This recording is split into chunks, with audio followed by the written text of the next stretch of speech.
Okay, सो आज का जो वीडियो होगा वो थोड़ा सा डिफरेंट होगा। इसमें हम बात करेंगे न्यूक्लियर फ्यूजन के बारे में।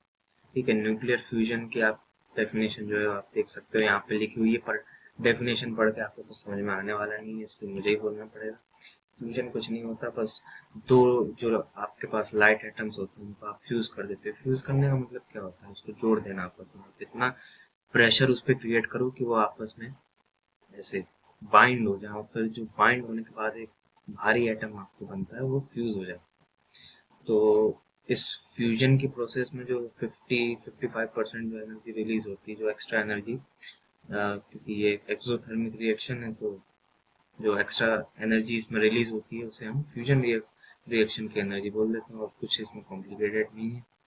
और आप अगर साइंटिफिक स्ट्रीम में न्यूज़ पढ़ते होंगे तो आपने देखा होगा कि बहुत से देश जो एक सस्टेन्ड फ्यूजन रिएक्टर हम जिसे बोल सकते हैं उसे बनाना चाह रहे हैं, पर जैसे कि हमारा सन है, लेकिन उसे बना नहीं पा रहे। बना क्यों नहीं पा रहे? क्योंकि जितनी एनर्जी हम उसमें पंप करते हैं, वो जो प्रोड्यूस हो रही है, जो ये एक्स्ट्रा एनर्जी उसमें प्रोड्यूस होती है किसी भी फ्यूजन रिएक्टर में, वो उसके इक्विवेलेंट नहीं है।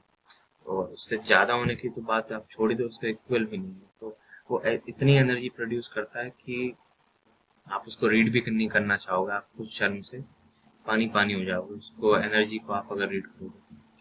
तो ये था न्यूक्लियर फ्यूजन। और फ्यूजन को मैंने देखा कई बार लोग फिजन से, न्यूक्लियर फ्यूजन को लोग फिजन से कंफ्यूज हो जाते हैं। फ्यूजन कुछ नहीं होता। जैसे कि फ्यूजन में दो एटम्स जुड़ रहे हैं आपस में एनर्जी क्रिएट करने के लिए। फिजन में क्या हो रहा है? फिजन में एक एटम को तोड़ा जा रहा है। आप उसको तोड़ोगे कैसे? तो सबसे आसान तो नहीं, लेकिन सबसे जो एफिशिएंट तरीका है किसी भी एटम को तोड़ने का, वो है उसको आप अनस्टेबल कर दो। अब अनस्टेबल कैसे करो? उस पर एक न्यूट्रॉन गन बनाओ। न्यूट्रॉन गन एक रेडियो एक्टिव एलिमेंट पे अगर आप एल्यूमिनियम डाल दोगे तो आपको सब एटॉमिक पार्टिकल्स उसमें फॉर्म होते हैं अल्फा पार्टिकल्स के साथ। एक न्यूट्रॉन अगर आप किसी एक एटम पे डालोगे, और अगर वो फिजल मटेरियल है, तो वो खुद ब खुद चेन रिएक्शन बनाएगा, मतलब कि और आगे न्यूट्रॉन्स रिलीज होंगे और ज़्यादा एटम्स उसके ब्रेक डाउन होते जाएंगे। ठीक है, तो फिजन का ज़्यादातर यूज़ न्यूक्लियर बॉम्ब्स बनाने में होता है और न्यूक्लियर रिएक्टर में होता है। न्यूक्लियर रिएक्टर और बॉम्ब में ज़्यादा कोई फर्क है नहीं। एक अनकंट्रोल्ड न्यूक्लियर रिएक्टर बॉम्ब भी हो जाता है अगर आप उसमें, उसके कोर में अगर आप ग्रेफाइट की रॉड्स नहीं डालेंगे जिससे वो एक्स्ट्रा जो न्यूट्रॉन्स हैं उसको अब्जॉर्ब कर ले। अगर आप कंट्रोल मैकेनिज्म उसमें नहीं डालेंगे तो ये एक न्यूक्लियर बॉम्ब से कुछ अलग नहीं होता। तो आज का वीडियो क्या है ना, आज हम लोग एक फ्यूजन रिएक्टर बना के देखेंगे जिससे स्टार्स की पावर मिलती है। फ्यूजन, न्यूक्लियर फ्यूजन से सारे स्टार्स आपके वर्क करते हैं, जैसे आपका सन। तो एक फ्यूजन रिएक्टर का मॉडल बनाएंगे, और सबसे आसान मॉडल है फार्न्सवर्थ फ्यूजर का या इलेक्ट्रोस्टैटिक फ्यूजर का। कुछ नहीं होता है, इसमें दो इलेक्ट्रोड्स होती हैं जिसमें हाई वोल्टेज डीसी आप पंप कर देते हो, और उस प्रेशर से जो आपके ड्यूटेरियम की गैस है वो उसके कोर में आके फ्यूज हो जाती है।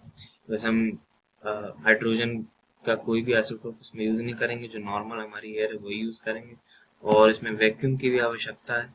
वैक्यूम इसलिए यूज नहीं करेंगे क्योंकि हमें जो सराउंडिंग एयर है, जो नॉर्मल एनवायरनमेंट की एयर है, हम उसी को यूज कर रहे हैं। लेकिन अगर आप इसमें हाइड्रोजन यूज करोगे हाई वैक्यूम में, तो आपको ग्लो ज्यादा दिखेगा। तो एक प्रकार से हम लो पावर्ड एक न्यूक्लियर स्टार बनाने की आज कोशिश करेंगे, और देखते हैं कि क्या इसके पीछे का कॉन्सेप्ट है। ये रहा वही सेटअप में कुछ खास है नहीं, बस एक एल्यूमिनियम का मैश बना दिया और कुछ वायर्स का ये एक इलेक्ट्रोड, ठीक है। हाई वोल्टेज डीसी को इसमें कनेक्ट कर दिया है। अब चलो जल्दी से इसमें पावर सप्लाई देते हैं और लाइट्स को बंद कर दो।